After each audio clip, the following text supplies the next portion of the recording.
It's a beautiful day in the shitstorm hood, a wonderful day in the shitstorm hood. Would you be mine? Could you be mine? Won't you be my operator? Good morning, boys and girls. Do you know what we're going to talk about today? Well, today we are going to talk about truck guns. Now, of course, a truck gun is not a gun that looks like a truck. Why, that would be silly. But instead, we're going to talk about a gun that you keep in your truck. One that looks very similar to this.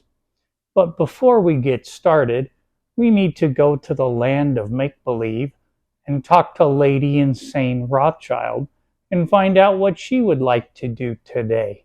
Yes, I want to join the pro-Hamas group and go protest at USC and kill Jewish people like an up-and-coming SS officer. Well, Lady Insane Rothschild, that sure sounds like a good reason why someone might want to have a truck gun. Welcome back to First in Preparedness, and tonight we're going to discuss the truck gun.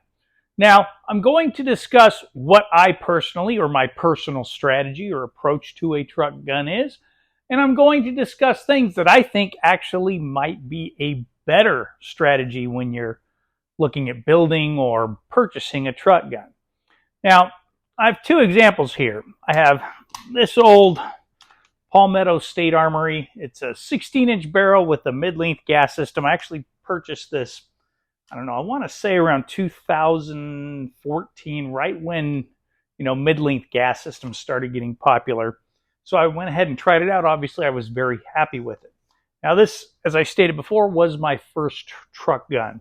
Now the reason why I had this particular truck gun is at my work we had to dispatch several vermin. That's everything from, feral hogs, coyotes.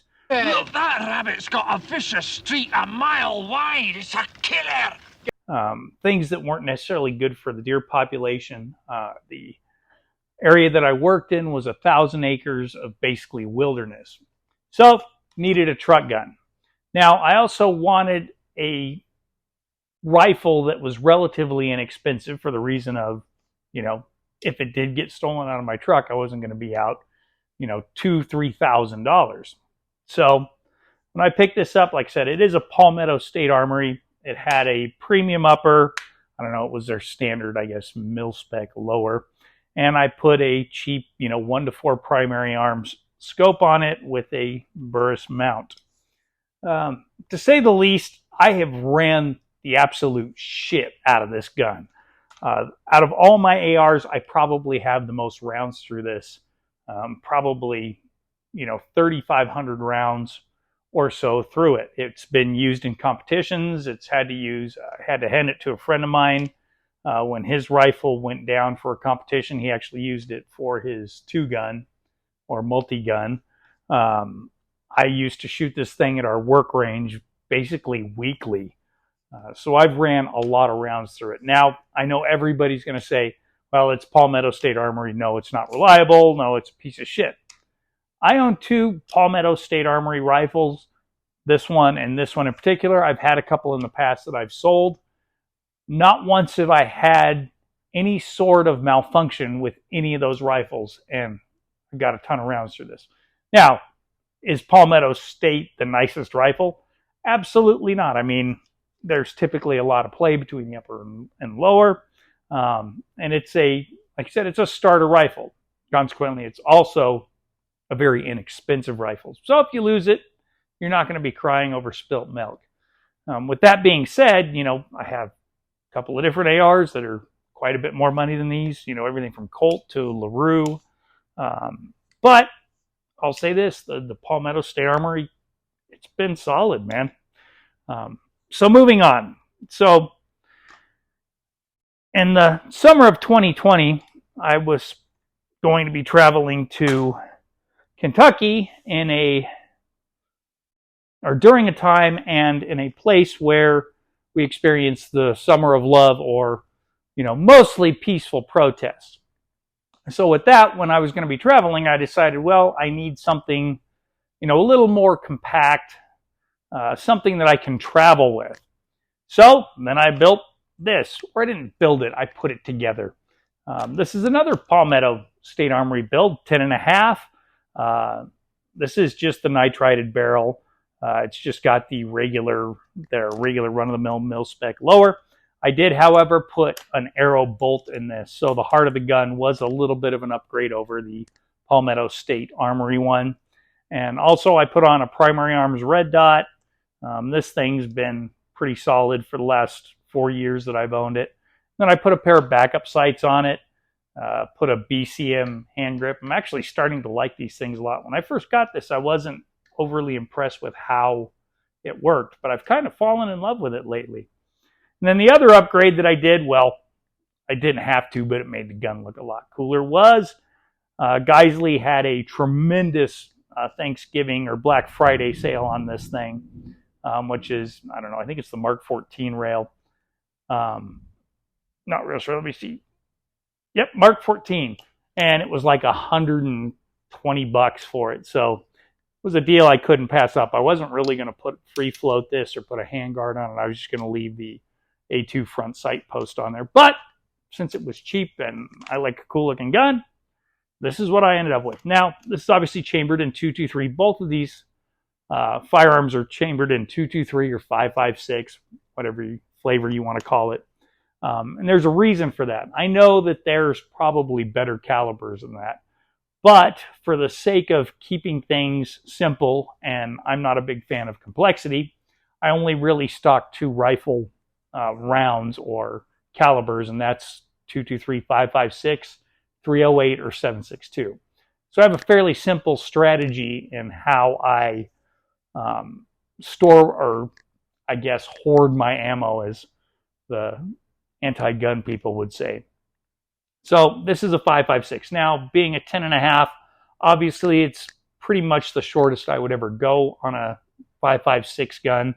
As you know, the ballistics start to fall off pretty significantly when you get any shorter than that. So I wasn't interested in necessarily, going to like a 7.5 or 8, 8-inch barrel. I kept it at a 10.5, basically the same as a Mark 18.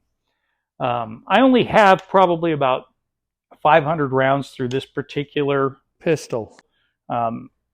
It's been solid. I'm pretty comfortable carrying this, and if I had to use it to defend my life, I wouldn't be too concerned about using this particular weapon. I know there's a big thing, oh, well, it's got to, be this high dollar thing to keep you safe. Not necessarily true.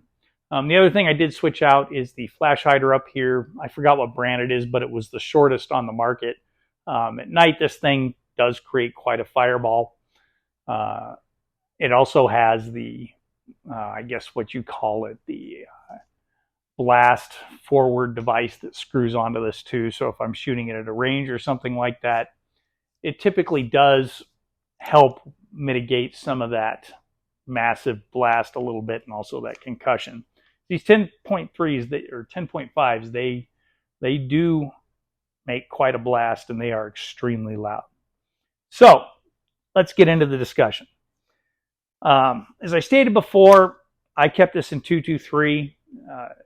I guess it stands to reason that one could argue that 300 Blackout is probably a superior round in a rifle that is this short, and I'm not going to argue that one bit. I did not, however, ever go to a 300 Blackout simply for the fact of cost. Shooting 300 Blackout is a very expensive endeavor. As you know, it's more than roughly twice the price of like a 223 or a 5.56 round. So, I mean, if it were in my strategy, I would probably get a 300 Blackout if I was exclusively building a truck gun. Now, the other reasoning for keeping this as a 5.56. If I travel out of town and let's say shit actually does hit the fan, more than likely I will be able to track down 223 5.56 ammunition easier. So that's part of the strategy or the mentality that I'm using for this particular weapon. I want to be able to restock the ammo. Another proposition that I don't know why too many people haven't discussed, in something like a short-barreled carbine pistol, is why doesn't somebody build a 7.62 by 39 10.5-inch AR? That would be a tremendous platform and very inexpensive to shoot as well. But I haven't seen too many people discuss that. Everybody's, up on the 300 blackout.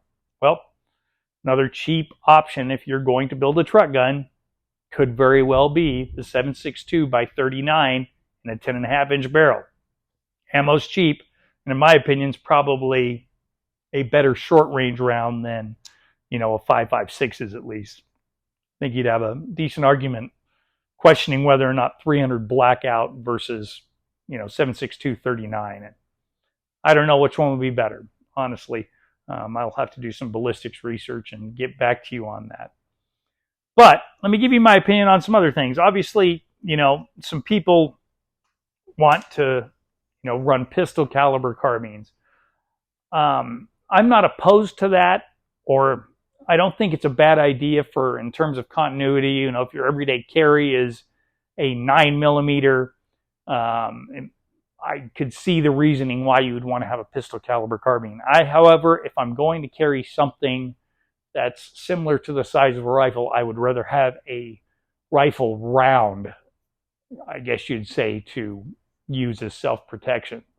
So, with all of that in this brief discussion on the ubiquitous truck gun, let's get into how I actually carry this or travel with this, since this is my travel firearm, or I travel out of state with it. That's why, God, I hope this pistol brace rule actually continues on its stay so that I don't have to, snail mail the ATF. Oh, I'm traveling out of state with my SBR. That becomes a gigantic pain in the ass.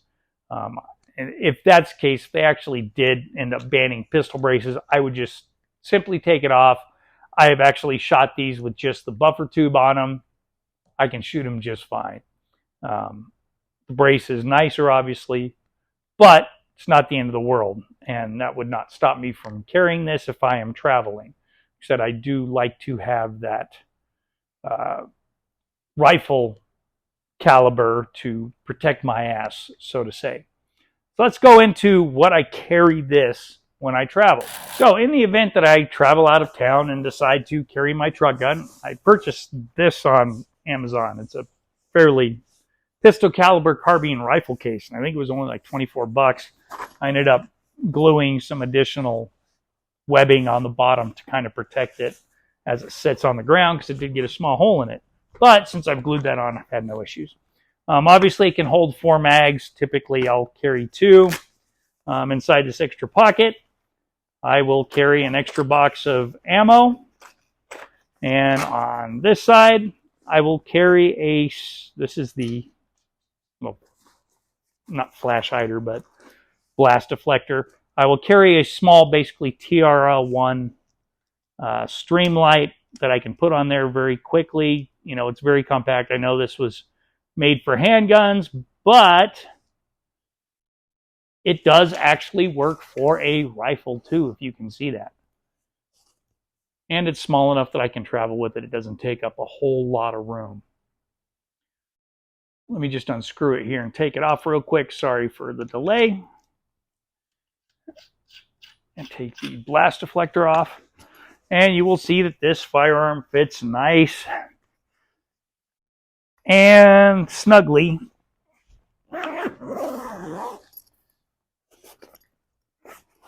into its little wonderful case.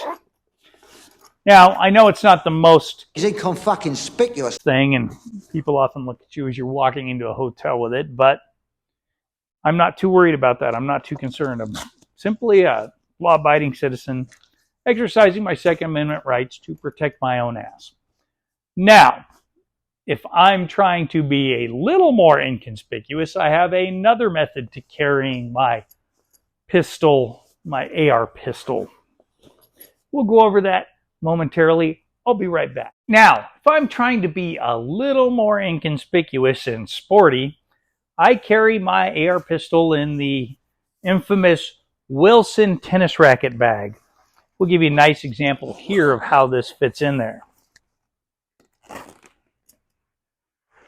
So I take my little AR out here, slide it in there, zip it up, and now I'm carrying a tennis racket. I know this, everybody knows this trick, but inside this I can also store an additional 20-round magazine. Hey, now I'm a tennis player. I don't think anybody's buying that, but I'll show you while I model this in a couple of different manners. Now, if I am traveling like this, I do have an additional bag that I carry that does carry additional mags and looks a little more inconspicuous, a little more gray man. So here is my additional, less conspicuous mag pouch. Doesn't look like a chest rig. It's just an over-the-shoulder sling, but inside this I actually have quite a bit of stuff. I'll show you right now. Inside here I have a small pepper spray canister in case I have to use less than lethal methods to deter somebody. Keep a little bit of paracord. Of course, everybody has to have paracord, right? I also keep a vacuum-packed IFAK in this. This has a tourniquet. It has 4-inch Israeli bandage, hyphen chest seals. It's got quick clot. It's got compressed gauze. It's got an MPA plus lube, and it's got Providone iodine wipes. You can see I vacuum packed it. It does actually fit in here quite small. The other thing you keep in here is obviously a set of trauma shears.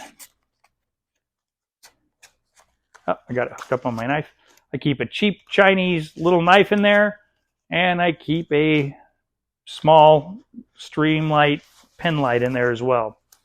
Or I think it's actually their AAA Pro Tac. And that's what I keep in that side. Now, in the main pocket here, it conveniently holds two 30-round mags quite snugly. I can pull them out very, very easily. And they will hold in there if you turn or run around with this thing. With it open, mind you. Granted, I look like a total tool bag walking with a single sling purse over my shoulder, but I mean, I'm not going to be probably walking around with this. This is probably more of my active shooter bag that doesn't look like an active shooter bag, but it is. Now, let's take a look at some looks where we can utilize this.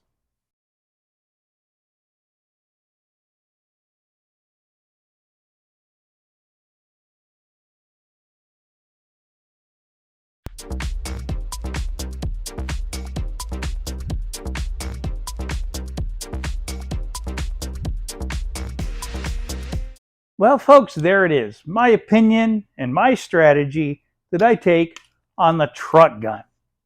Said, if you build one, I don't think it's necessarily a bad thing to, make it a 300 blackout or a 7.62 by 39. Me personally, I just went with 5.56. Once again, thanks for tuning in here to First in Preparedness. Have a great day. Be safe and protect your own ass. Thank you.